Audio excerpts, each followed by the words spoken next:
আসসালামু আলাইকুম প্রিয় শিক্ষার্থীরা, আশা করি তোমরা ভালো আছো। আমিও আল্লাহর রহমতে ভালো আছি। তোমরা যেহেতু আজ ষষ্ঠ শ্রেণীর বিজ্ঞান ক্লাসের সময় তোমরা সকলেই আগে থেকে রুটিনটা পেয়ে গেছো। আশা করি তোমরা সবাই বই খাতা নিয়ে প্রস্তুত আছো। আজকে অনলাইন ক্লাসে সকলকে অনেক অনেক শুভেচ্ছা। আমি প্রথমেই আমার পরিচিতি জানতে, আমি পারভিন নাহার, সহকারী শিক্ষক, শিরোমণি মাধ্যমিক বিদ্যালয়, ফুলতলা, খুলনা। আমি এখন ষষ্ঠ শ্রেণীর বিজ্ঞান বইয়ের ষষ্ঠ অধ্যায়ের সংবেদীয় অঙ্গ নিয়ে আলোচনা করব। এখন তো তোমরা পাঠে মনোযোগী হও। তোমরা এসো, আমরা কিছু চিত্র দেখি। উপরের ছবিতে তোমরা কি দেখতে পাচ্ছ? এটা কি দেখতে পাচ্ছ? নিশ্চয়ই সবাই বলতে পারবে যে এটা হচ্ছে নাক, চোখ, কান, এটা ঠোঁট, জিহ্বা। তাহলে এগুলোকে কি বলে? হ্যাঁ, এগুলোকে মানবদেহের বিভিন্ন অঙ্গ। এরা হচ্ছে মানবদেহের বিভিন্ন অঙ্গ। এই অঙ্গগুলোকে একত্রে কি বলা হয় বলো তো? মানবদেহের এই যে অঙ্গ, 5টা অঙ্গ, একে কি বলা হয়? হ্যাঁ, একে বলা হয় সংবেদী অঙ্গ বা পঞ্চ ইন্দ্রিয় বলা হয়। তাহলে আজকে আমাদের পাঠ সংবেদী অঙ্গ। এই পাঠ শেষে শিক্ষার্থীরা সংবেদী অঙ্গ কি তা বলতে পারবে, সংবেদী অঙ্গসমূহের কাজ ব্যাখ্যা করতে পারবে, সংবেদী অঙ্গের যত্ন নেওয়ার কৌশল ব্যাখ্যা করতে পারবে। সংবেদী অঙ্গ, দেখো এই চিত্রটা, একে স্পর্শ করলে, লোকটিকে যে স্পর্শ করলো, ত্বক এই খবর মস্তিষ্কে জানিয়ে দিবে। মস্তিষ্কের হুকুমে লোকটি ঘুরে দাঁড়াবে।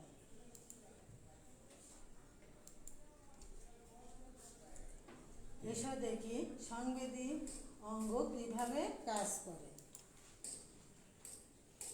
এই যে চিত্রটা দেখো, এটা হচ্ছে কিসের? মস্তিষ্ক। আমাদের দেহ হচ্ছে একটা যানবাহনের মতো। এর প্রধান চালক হচ্ছে মস্তিষ্ক। মস্তিষ্ক হচ্ছে, সাধারণত আমরা মগজকে বলে থাকি, এটা মাথার খুলির ভিতর থাকে। এই মগজ বা মস্তিষ্ক এই অন্যান্য যে সংবেদী অঙ্গগুলো, এই সংবেদী অঙ্গগুলোকে নিয়ন্ত্রণ করে। সংবেদী অঙ্গ খবরাখবর বাইরে থেকে তথ্য সংগ্রহ করে এই মস্তিষ্কে পৌঁছায় দেয়। মস্তিষ্ক সেই অনুযায়ী কাজ করে। তবে যে অঙ্গগুলোর সাহায্যে আমরা অনুভব করতে পারি, সেই অঙ্গগুলোকে সংবেদী অঙ্গ বলা হয়। এই চিত্রটা দেখো, বলো তো সংবেদী অঙ্গসমূহ কি কি? দেখো কি কি? নাক, চোখ, কান, জিহ্বা, এটা ত্বক। তাহলে নাক, চোখ, কান, জিহ্বা ও ত্বক, এই 5টি হচ্ছে সংবেদী অঙ্গ। নিচের ছবিগুলোতে কি কি দেখতে পাচ্ছ দেখো তো। এখানে আছে চোখ, মানে এই 5টা সংবেদী অঙ্গই আছে। চোখ, কান, নাক, হাত। হাত মানে এখানে ত্বক দেখানো হয়েছে। এখানে চোখ, কান, নাক, ত্বক ও জিহ্বা আছে। তাহলে চোখ, কান, নাক, ত্বক ও জিহ্বা বাইরের সকল খবরাখবর জোগাড় করে, মস্তিষ্কে জানিয়ে দেয়। চোখ দিয়ে দেখি, কান দিয়ে শুনি, জিহ্বা দিয়ে স্বাদ গ্রহণ করি, ত্বক দিয়ে অনুভব করি। এই অঙ্গগুলোকেই সংবেদী অঙ্গ বলে। যেমন ধরো তুমি রাস্তা থেকে চলছো, চলার সময় সামনে হঠাৎ একটি গাড়ি চলে আসলো, তখন তোমার চোখ মস্তিষ্কে জানিয়ে দিল, আর মস্তিষ্ক তখন অন্যান্য অর্থাৎ পায়ের পেশিগুলোকে দাঁড়িয়ে যেতে বলল। এইভাবেই মস্তিষ্ক কাজ করে, চোখ অনুভব করে এবং মস্তিষ্কে পৌঁছায় দেয়, এইভাবেই কাজ করে। আবার কান দিয়ে আমরা দেখো, যদি আমার পিছন থেকে কেউ আমাকে নাম ধরে ডাকে, তাহলে আমি কি পিছন ফিরে তার উত্তর দিই। অর্থাৎ কান তখনই মস্তিষ্ক জানায়, মস্তিষ্ককে আমাকে উত্তরে সাড়া দিতে বলে। তারপর দেখো জিহ্বা, কান, চোখ, কান, জিহ্বা, জিহ্বা দিয়ে স্বাদ গ্রহণ করি, জিহ্বা দিয়ে ত্বক, মিষ্টি, নোনতা একে আমরা অনুভব করি এবং এতে মস্তিষ্ককে জানাই, মস্তিষ্ক সেই হিসাবে কাজ করে। তারপর ত্বক, ত্বক ঠান্ডা গরমের অনুভূতি জানায়। আমাদের শরীরে যদি কোনো পিঁপড়ে বেয়ে যায় অর্থাৎ কামড়ায়, তখনই ত্বক মস্তিষ্ককে জানায়, মস্তিষ্ক সেই বুঝে কাজ করে। তারপর দেখো তোমরা একটা একক কাজ, মানে প্রত্যেকেই তোমাদের খাতায় এই প্রশ্নটা লিখে নাও এবং পরবর্তীতে করার চেষ্টা করো। সংবেদীয় অঙ্গ কাকে বলে? সংবেদীয় অঙ্গগুলোর নাম লিখো। আমরা কি দিয়ে দেখি? আমরা দর্শন ইন্দ্রিয় বা চোখ দিয়ে দেখি।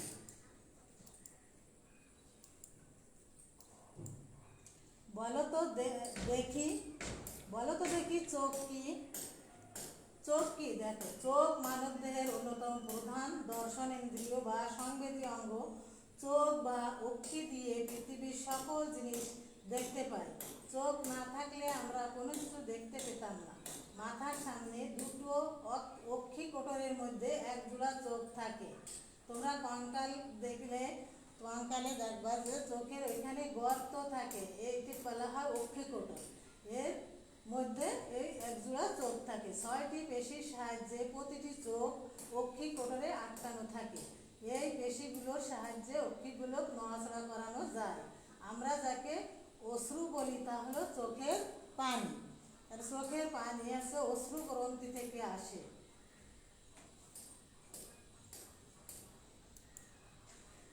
চোখের গঠন দেখো, চোখের গঠন, চোখের পাতা, কনজাংটিভা, চোখের 3টে অংশ, চোখের পাতা, কনজাংটিভা, অক্ষিগুলো। চোখের পাতা হলো চোখের বাইরের অংশ, চোখের সব থেকে বাইরের অংশ, যা দিয়ে চোখ আমাদের ঢাকা থাকে, যা আমরা চোখ এই পাতার সাহায্যে চোখ মেলে দিতে এবং বোঝাতে পারি। চোখের ধুলাবালি, এই চোখের পাতা বাইরের ধুলাবালি থেকে চোখকে রক্ষা করে। কনজাংটিভা, কনজাংটিভা হচ্ছে চোখের পাতা খুললেই আমরা যে অংশটা দেখতে পাই, সেই অংশটা একটা পাতলা আবরণ দিয়ে ঢাকা থাকে। এই আবরণটাকেই বলা হয় কনজাংটিভা।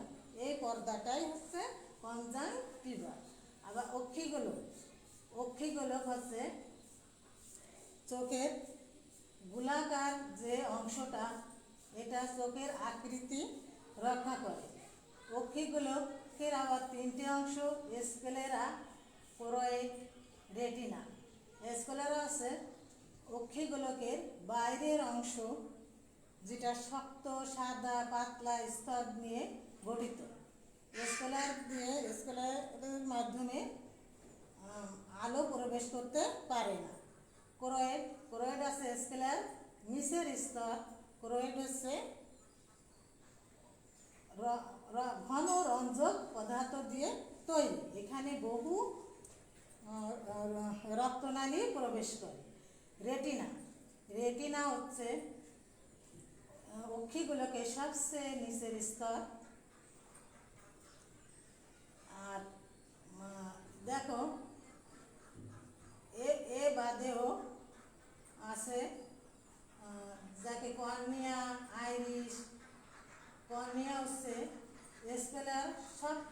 সামনের অংশ, যেটা স্বচ্ছ, অত্যন্ত স্বচ্ছ,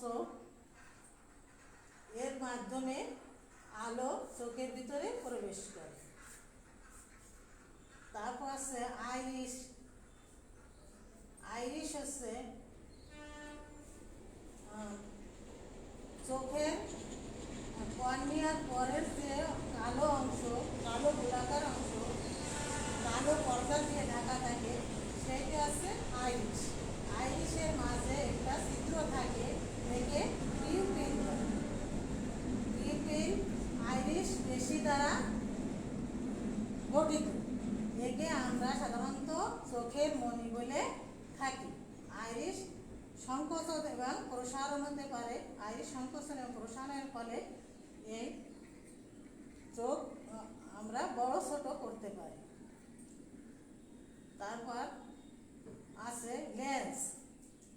লেন্স হচ্ছে চোখের মণির নিচের অংশ, নিচের যে দোতলা একটা লেন্স আছে, এটার মাঝখানে দুই দিক উঁচু এবং আগাটা সরু। রেটিনা, রেটিনা হচ্ছে অক্ষিগোলকের সব থেকে ভিতরের অংশ। এটা এখানে অনেক রক্তনালী আছে। তাহলে এরপর দেখো আমরা কি দিয়ে শুনি। আমরা কান দিয়ে শুনি। বলো তো দেখি কান কি, বলতে পারো তোমরা? হ্যাঁ, নিশ্চয় সবাই কান চেনো, বলতে পারো। কান হচ্ছে মানব দেহের শ্রবণেন্দ্রিয় বা সংবেদী অঙ্গ। আমরা কান দিয়ে শুনি। কান না থাকলে আমরা শুনতে পেতাম না, কথা বলতে পারতাম না, কারণ কথা বলাটা তো শিখতে হয় শুনে শুনে। কান আমাদের শুনতে ও দেহের ভারসাম্য রক্ষার প্রধান অঙ্গ হিসেবেও কাজ করে। কান শুধু আমরা কান দেখে শুধু শুনি এবং কথা বলি না, এটা দেহের ভারসাম্য রক্ষা করে। যেমন যদি তুমি ঘুমিয়ে বসে থেকে তোমার ঘুম এসে যায়, তুমি যদি ঘুমিয়ে পড়ো, তখন তুমি পড়ে যেতে পারবে, তখন এই কানের মাধ্যমেই তুমি তোমার শরীরের ভারসাম্য রক্ষা করতে পারবে। গঠন অনুযায়ী কান তিনটি অংশে বিভক্ত। দেখো কি আছে, বহিকর্ণ। বহিকর্ণে আবার তিনটি অংশ নিয়ে গঠিত, পিনা, আর কর্ণ কুহর ও কর্ণপটল। তিনটি অংশ নিয়ে বহিকর্ণ গঠিত। একটা হচ্ছে পিনা, কর্ণ কুহর ও কর্ণপটল।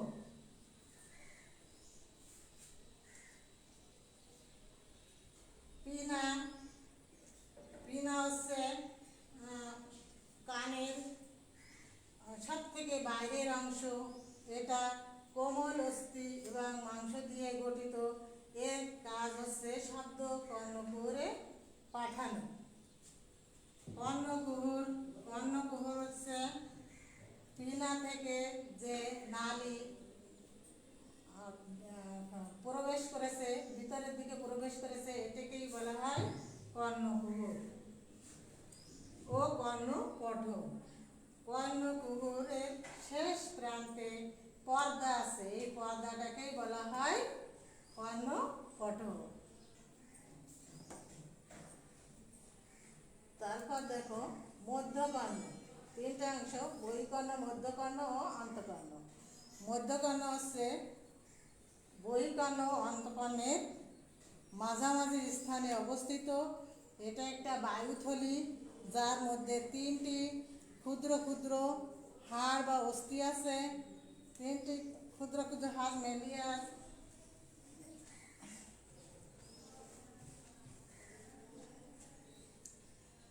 বেলিয়াস, ইনকাস ও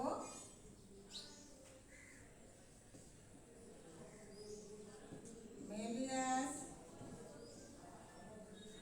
ইনকাস ও স্টেপিস।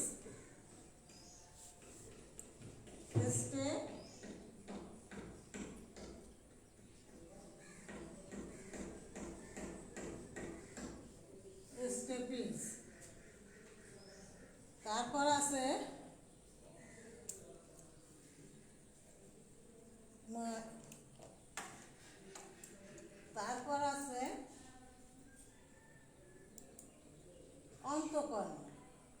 অন্তঃকর্ণ হচ্ছে এটি অডিটরি ক্যাপসুল অস্থির মধ্যে অবস্থিত। এটি হচ্ছে অডিটরি ক্যাপসুল অস্থির মধ্যে অবস্থিত। এটার অন্তঃকর্ণে দুটি প্রধান প্রকোষ্ঠ আছে। প্রকোষ্ঠ দুটি হচ্ছে ইউটিকুলাস ও স্যাকুলাস। ইউটিকুলাস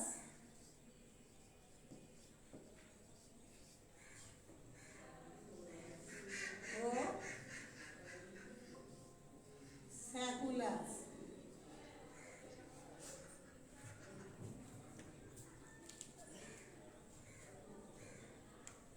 তারপর দেখো, এসো আমরা একটা ভিডিও দেখি।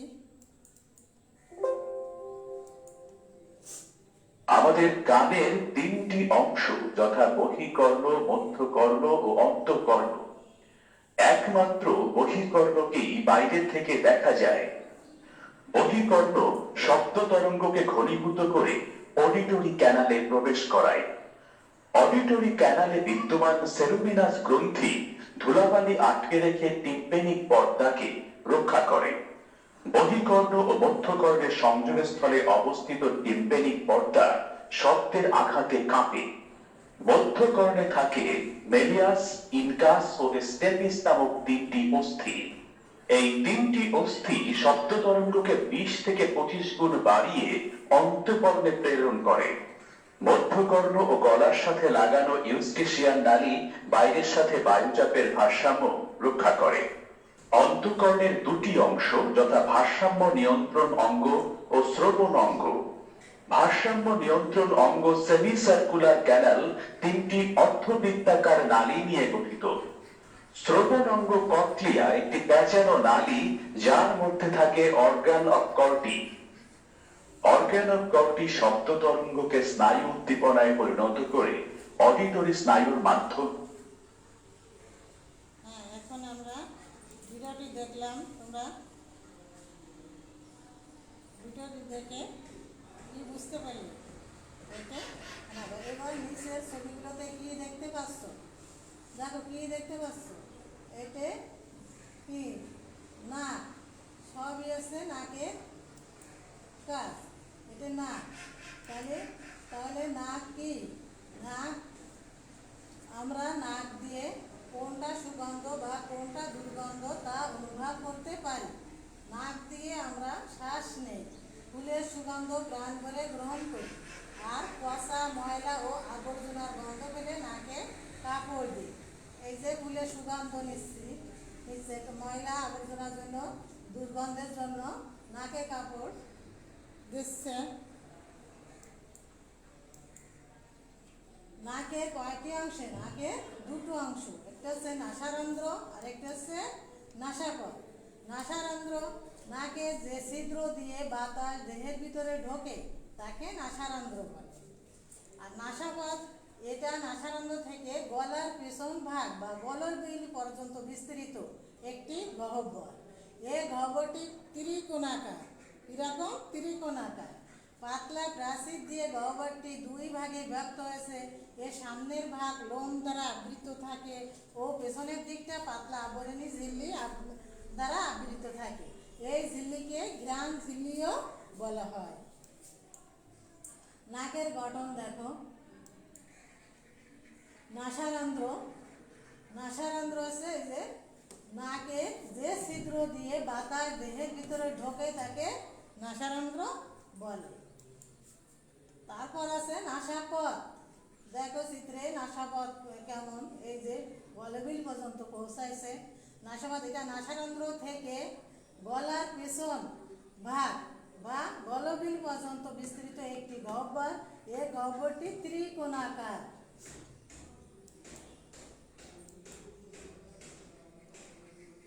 আমরা কি দিয়ে খাবারের স্বাদ দিই?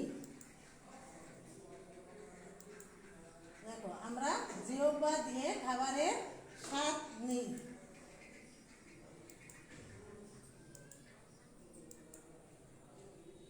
বলো তো দেখি জিহ্বা কি?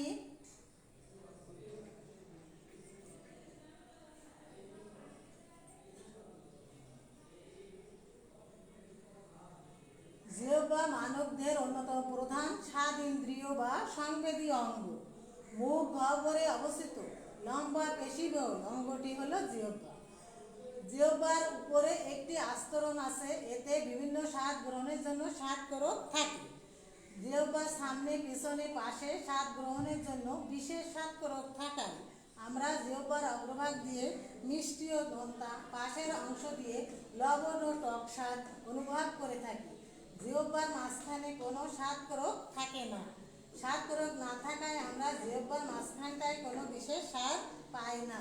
এছাড়াও জিহ্বার একেবারে পেছনের অংশে বড় আকারের কোরকগুলো তিতা বা তিক্ত স্বাদ অনুভব করতে সহায়তা করে। তাহলে জিহ্বা দেখলে, জিহ্বা হচ্ছে একটা লম্বা পেশিবহুল অঙ্গ, যা দিয়ে আমরা স্বাদ গ্রহণ করে থাকি, খাবারের স্বাদ গ্রহণ করে থাকি। জিহ্বার বিভিন্ন অংশ দেখো, এই যে জিহ্বার সব থেকে শেষের অংশ, এটা হচ্ছে তিতা স্বাদকোরক। এখান থেকে আমরা তিতার স্বাদ গ্রহণ করি। এই দেখো করলার সাধারণত কি তিতা, এর স্বাদ আমরা এই স্বাদকোরক থেকে পাই, যেটা জিহ্বার শেষ প্রান্তে অবস্থিত। তারপর আছে এই পাশের স্বাদ দিয়ে আমরা কি স্বাদ পেতে পারি? টক স্বাদ। এই যে তেঁতুলের স্বাদ টক, এর স্বাদ আমরা এই পাশের কোরক থেকে পেয়ে থাকি। তারপর এই পাশের কোরক থেকে আবার আমরা নোনতা স্বাদও পেয়ে থাকি, টক নোনতা দুটোই পেয়ে থাকি। আবার জিহ্বার সামনের অংশ দিয়ে আমরা মিষ্টি স্বাদ এবং নোনতা স্বাদ পেয়ে থাকি, লবণ এবং মিষ্টি। এই দেখো মিষ্টি, এর স্বাদটা আমরা জিহ্বার মাথা আগা থেকে পেয়ে থাকি। আর এটা হচ্ছে স্বাদকোরক, এখানে কোনো স্বাদ নেই। এই যে স্বাদকোরক, এই যে জিহ্বার মাঝখানে, এখানে কোনো স্বাদকোরক নেই। আমরা কি দিয়ে ঠান্ডা ও গরম অনুভব করি? দেখো, আমরা ত্বক দিয়ে ঠান্ডা ও গরম অনুভব করি। তাহলে বলো তো দেখি, ত্বক কি?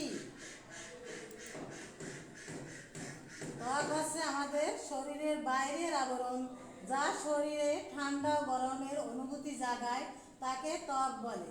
অথবা যেসব অঙ্গ দিয়ে আমাদের দেহ গঠিত, সেগুলো যাতে রোগ জীবাণু বা বাইরের আঘাত থেকে রক্ষা পায়, সেজন্য সমস্ত দেহ যে চামড়া বা আবরণ দিয়ে ঢাকা থাকে, তাকে ত্বক বলে। ত্বকের দুটি স্তর আছে, একটি উপচর্ম বা বহিঃত্বক এবং অন্যটি অন্তঃচর্ম বা অন্তঃত্বক। এটা শুধু ঠান্ডা গরমের অনুভূতি জাগায় না, এটা আছে বাইরের যে আঘাত, তা থেকে আমাদের দেহকে রক্ষা করে, রোগ জীবাণু থেকে রক্ষা করে। যেমন আমাদের শরীরে যদি কোনো পিঁপড়া বেয়ে যায়, তাহলে আমরা এই ত্বকের মাধ্যমেই অনুভব করে মস্তিষ্কে পৌঁছে দেয়, ত্বকই পৌঁছে দেয়। আবার যদি আমাদেরকে স্পর্শ করে, হলেও আমরা বুঝতে পারি, এই ত্বক তখনই মস্তিষ্কে সংবাদ পৌঁছে দেয়। ত্বকের দুটি স্তর, অন্তঃচর্ম বা অন্তঃত্বক, আরেকটা উপচর্ম বা উপত্বক।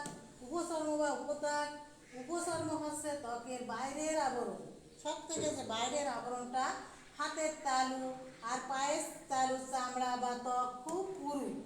হাতের তালু আর পায়ের তালু চামড়া তোমরা দেখবা খুব পুরু। আবার ঠোঁটের চামড়া বা ত্বক পাতলা। এই উপচর্ম থেকে লোম, চুল ও নখের উৎপত্তি হয়।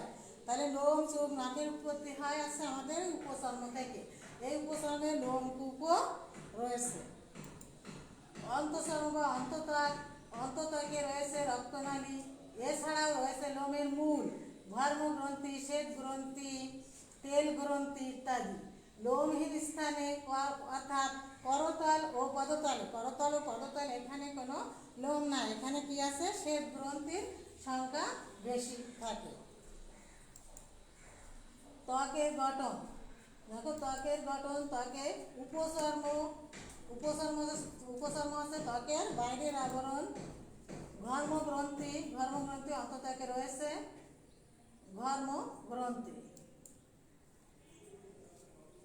লোম ত্বকের উপরে এই যে অবস্থিত এটি হচ্ছে লোভ। চোখের যত্ন, এরপর আমরা এর সাংবেদিক অঙ্গগুলোর কিভাবে যত্ন নিব। দেখো, যত্ন নিতে হবে। চোখের যত্ন: ঘুম থেকে উঠে ও বাইরে থেকে আসার পর অবশ্যই পরিষ্কার পানি দিয়ে ধুয়ে চোখ দুটি পরিষ্কার করা। চোখ মোছার জন্য পরিষ্কার কাপড় ব্যবহার করা। নিয়মিত সবুজ শাকসবজি ও রঙিন ফলমূল খাওয়া। কানের যত্ন: কিভাবে আমরা কানের যত্ন নিব। দেখো, নিয়মিত কান পরিষ্কার করা। গোসলের সময় কানে যেন পানি না ঢোকে সেদিকে সতর্ক থাকা।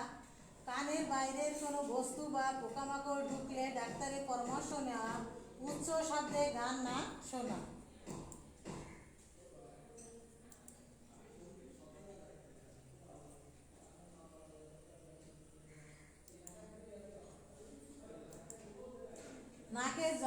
নাকের যত্ন আমরা কিভাবে নেব। দেখো, কিভাবে নিতে হবে। আমরা নাক দিয়ে কি ঘিরান নিই, শ্বাস প্রশ্বাস চালায়। নাকের মধ্যে শ্লেষ্মা ঝিল্লির আবরণ থাকে। শিশুদের নাকের শ্লেষ্মার সাথে ধুলোবালি, এই যে ধুলোবালি জমে, এগুলো নিয়মিত পরিষ্কার করা প্রয়োজন। পরিষ্কার না করলে শ্লেষ্মা ঝিল্লি আবরণের সাথে আটকে যায়, এতে ক্ষতির সম্ভাবনা দেখা যায়। জিহ্বার যত্ন নেওয়ার কৌশল: দেখো, জিহ্বা ব্রাশ করার সময় নিয়মিত জিহ্বা পরিষ্কার করতে হবে।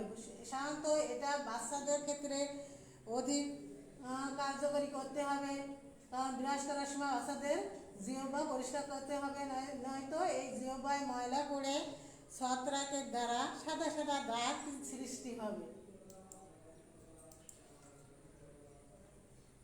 জিহ্বার উপরে যে হালকা হলুদ বর্ণ বা সাদা দাগ দেখা যায়, সাধারণত এটা জ্বর হলে সাধারণত দেখা যায়।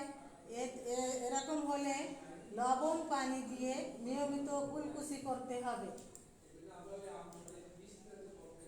মুখ ও জিহ্বায় ঘা হলে তাড়াতাড়ি ডাক্তারের পরামর্শ নিতে হবে। এটা হচ্ছে ছত্রাকের দ্বারা হয়, ছত্রাকের আক্রমণে এই মুখের ত্বকের। এবার আসো ত্বকের যত্ন। ত্বকের যত্ন আমরা কিভাবে নেব। নিয়মিত গোসল করা। নিয়মিত গোসল করলে ত্বক বা চামড়া সংক্রমক, খুশকি, চুলকানি ইত্যাদি সমস্যা এড়ানো যায়। অন্যের ব্যবহার করা তোয়ালে ব্যবহার করা উচিত নয়। 2-1 দিন পর পর নিজের ব্যবহৃত তোয়ালে বা গামছা গরম পানি ও সাবান দিয়ে পরিষ্কার করা। ত্বকে কোনো রকম রোগ যেমন খোসপসরা দাগ দেখা দিলে ডাক্তারের পরামর্শ নিতে হবে। ডাক্তারের পরামর্শ ছাড়া কোনো মলম ব্যবহার করা যাবে না। নিয়মিত ভিটামিন সমৃদ্ধ খাবার খেতে হবে। এরপর এসো আমরা এত সময় যে আলোচনা করলাম তার থেকে তোমাদের কয়েকটা প্রশ্ন করি। আশা করি তোমরা প্রশ্নগুলোর উত্তর দিতে পারবে। দেখো প্রশ্ন: কোন ভিটামিনের অভাবে রাতকানা হয়? বলো তো। হ্যাঁ, তোমরা অবশ্যই বলতে পারবে যে ভিটামিন এ। চোখে অশ্রু আসে কোথা থেকে? চোখে অশ্রু আসে যে চোখের যে জল, যে পানি, যেটা চোখকে সবসময় ভিজায় রাখে, ধুলাবালি থাকলে এটা পরিষ্কার করে। এই পানিটা, এই অশ্রু, এটা কোথা থেকে আসে? অশ্রু গ্রন্থি থেকে।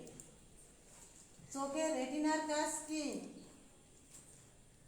হ্যাঁ, চোখের রেটিনার কাজ হলো চক্ষুগুলোকে আলোক রশ্মি প্রবেশ, পুষ্টি সরবরাহ এবং চক্ষুগুলোকে আকার বজায় রাখতে সহায়তা করে। এরপর এসো আমরা একটা বাড়ির কাজ, তোমরা একটা বাড়ির কাজ নাও। তোমাদের প্রত্যেকে খাতা বের করে খাতায় বাড়ির কাজটা লিখে নাও।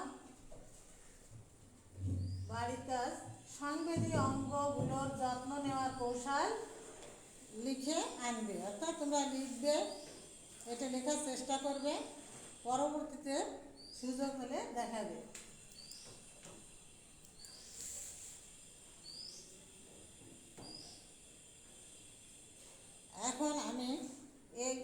আজকের মতো এখানেই শেষ করছি। আগামী ক্লাসের আমন্ত্রণ রেখে সকলকেই ধন্যবাদ। তোমরা সুস্থ থাকো, ভালো থাকো। আল্লাহ হাফেজ।